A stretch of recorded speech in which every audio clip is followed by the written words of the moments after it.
You only hit the button once. Don't hit it a couple times and shut on and off.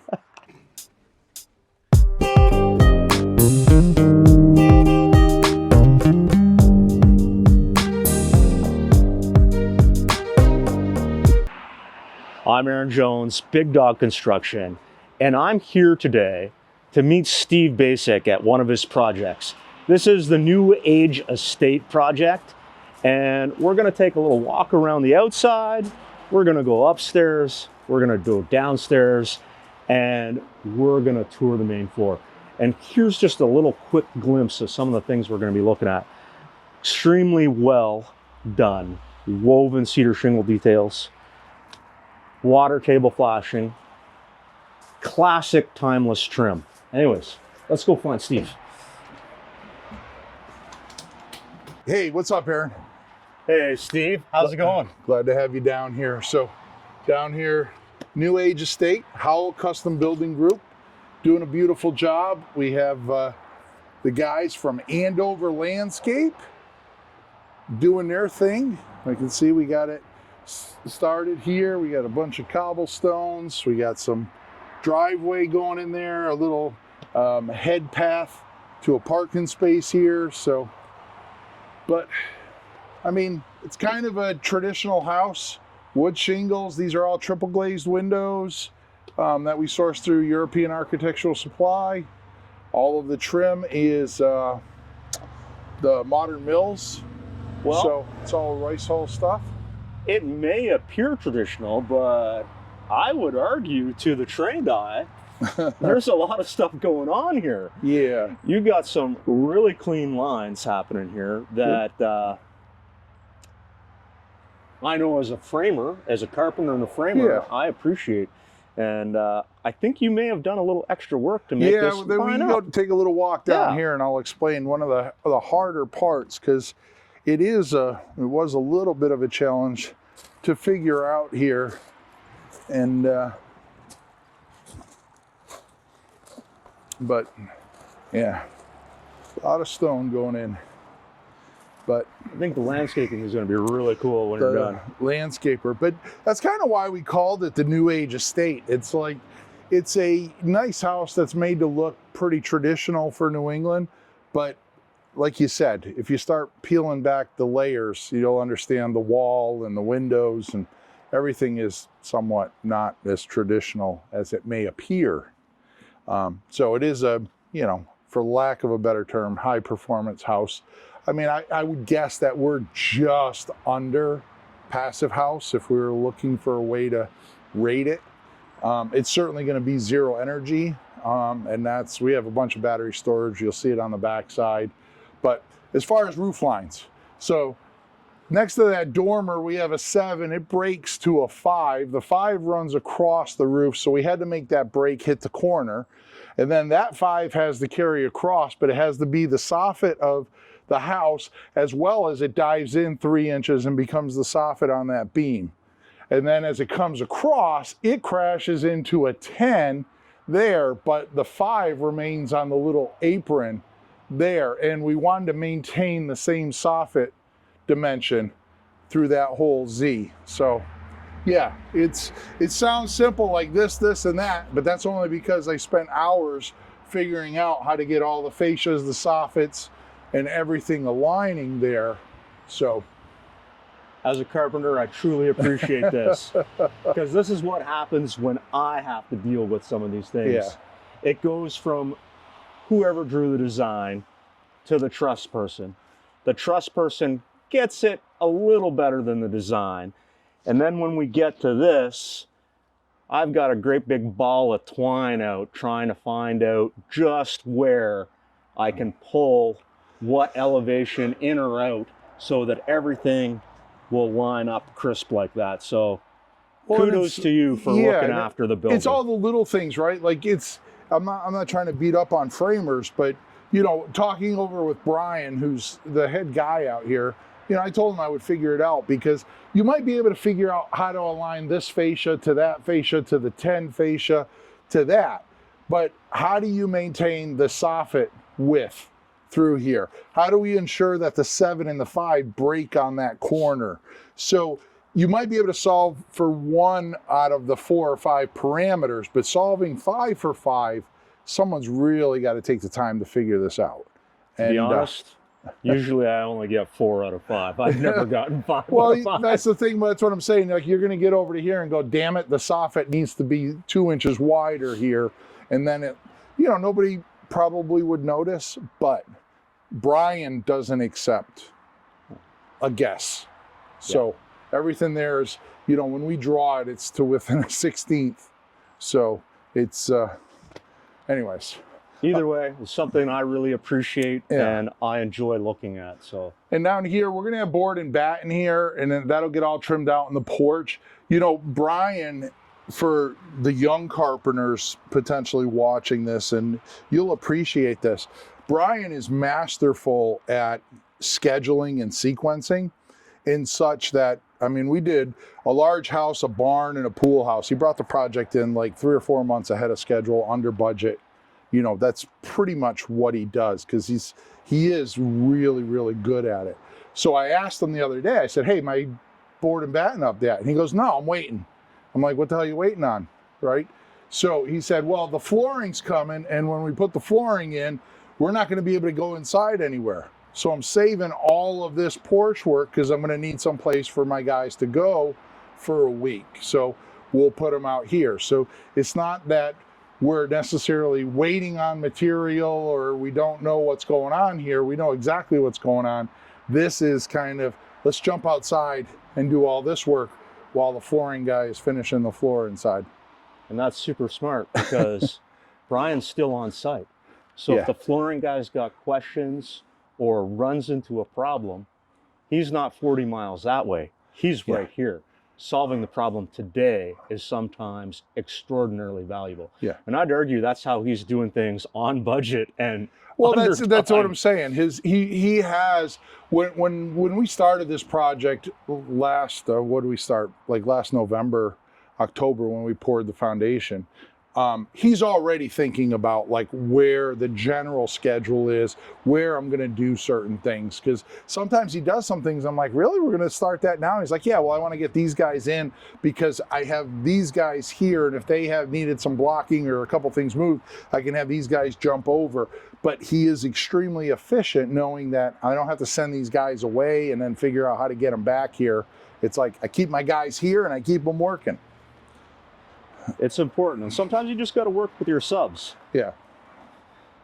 Out of sequence sometimes will save you months down the road. Yeah. Or big bucks.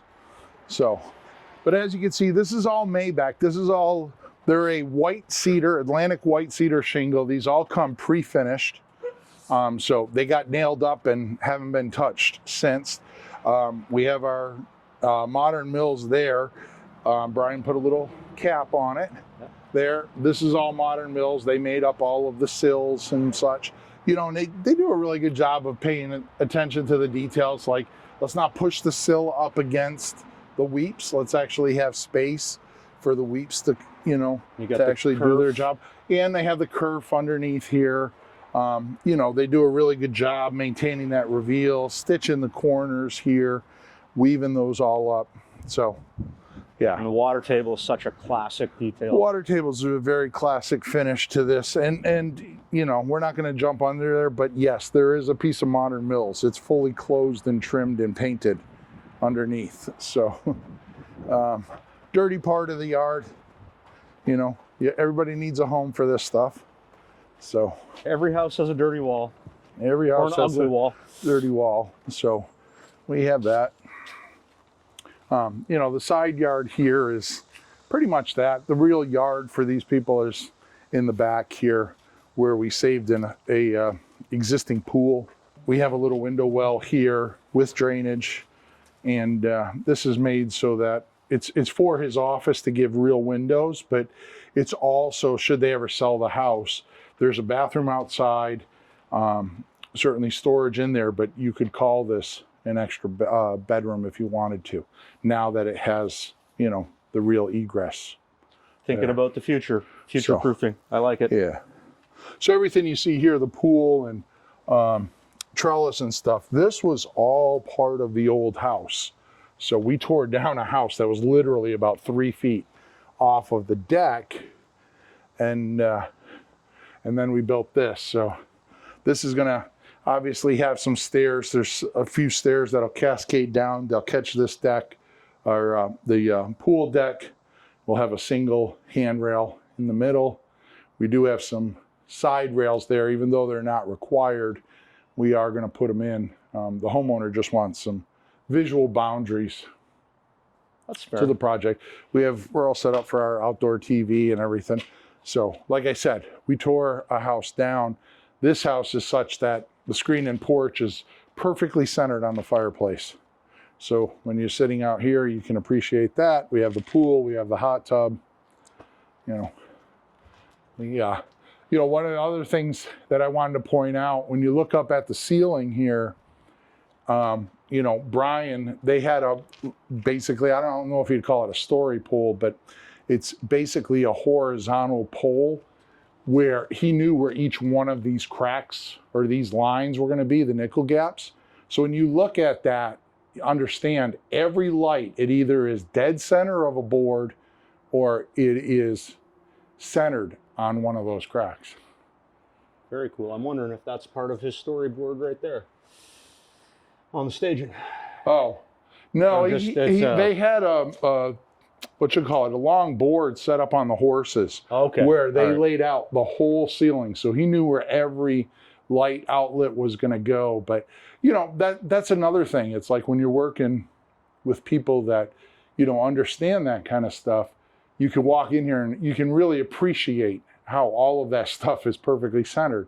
And, I was recently on a few jobs where I went up there and the builder didn't put as much care, and it's like, okay, the recessed light, there's 2 inches on this side and a 1/2 inch of board on that side, and it's not quite right. But, and kudos to Brian, and the whole Howell culture is set up that, all of their people, the Finnish guys, everybody, they're always thinking about this stuff. We got our good friends from, the hose bib there. What's their name? Aquar? Aquar. There we go. Man, hard time to remember. So we have our Aquar stuff going around to a number of different locations. And again, pretty traditional. We have solar panels pretty much on every roof, knowing sometimes they're going to be a little in shade, but most of the time they are going to be... They're still doing something. They're going to be taking on a little bit of Mother Nature's energy. This is pretty interesting what you got coming up here. Yeah. So this is, what is it? 1, 2, 3, 4, 5. It's like 60 kW, I believe, of storage, or maybe more, 80. We wanted to put one more, but it would have took us like 2 kilowatts over the max. So we had to back down one battery. And we were thinking we were going to put them in the garage, but then the building inspector's like, you need a bollard and they need to be protected. And it's like, well, can we put them on the back side of the wall? And he's like, sure. So we put them out here. And I mean, they're not going to be any harm out here. And obviously we have all of the associated mechanics that go with those. Watch out for the disconnects are there. They're rated for outdoors. Pipe. Yeah. So, yeah. So this is pretty interesting. This was, I'll just say it's a costly event. So that little switch basically shuts the house off, and it's for the firemen, and it has to be visual, from the driveway so that you can come up and see it.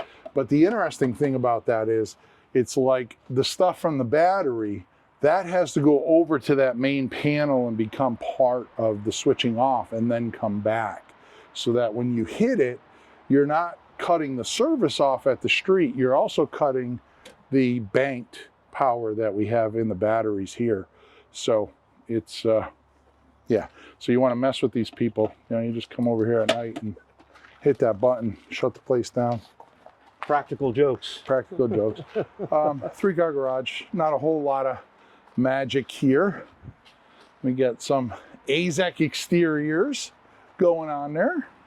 And then we're get ready to pour the driveway and such. So the driveway's going to come in and, it'll work out quite nice here. This is, I know you saw the Yes. IG posts that I did, but this was the mock-up that we did for the chimney, so that the copper guy could build his copper pans. And if you haven't seen that, I think I put something up on YouTube also. So go find it on IG. You can find it on IG. Yeah. Go find it on IG. It's worth it. So just read the comments. yeah, you got everything there. All of a sudden, everybody's an expert solderer, expert mason, expert coppersmith. They've all been doing it for 50 or 60 years. You know, the guy that we had is doing it wrong. It's I'm always amazed at how many experts are on social media in this world. But anyways, what I don't understand is, why don't you begin with a question, even as simple as why? Yeah, that's my pet peeve that I've always had. Why? It's like, don't come at me saying that looks like crap, that's stupid, why would you, that's a dumb way to do it. How about this? How about, well, that's probably not how I would do it, but you might have a reason why. Why did you do it that way? Something to that effect, right? That's it, folks. You just have to start a conversation with why. Yeah. Why? Why did you do it? But anyways, I think that's a wrap for the outside. All right. Well, cool. There you have it. I'm Steve Baczek, Architect. If you are a subscriber, thank you very much. If you're not a subscriber, you know what I'm going to say, smash that subscribe button. Go follow Aaron Jones on Aaron YouTube. Jones, Big Dog Construction. You'll find me, Aaron Jones Carpenter, on YouTube, and come ask a question. Yeah. So there you have it. Steve Baczek, Architect. Until next time, you know it. Long live our buildings.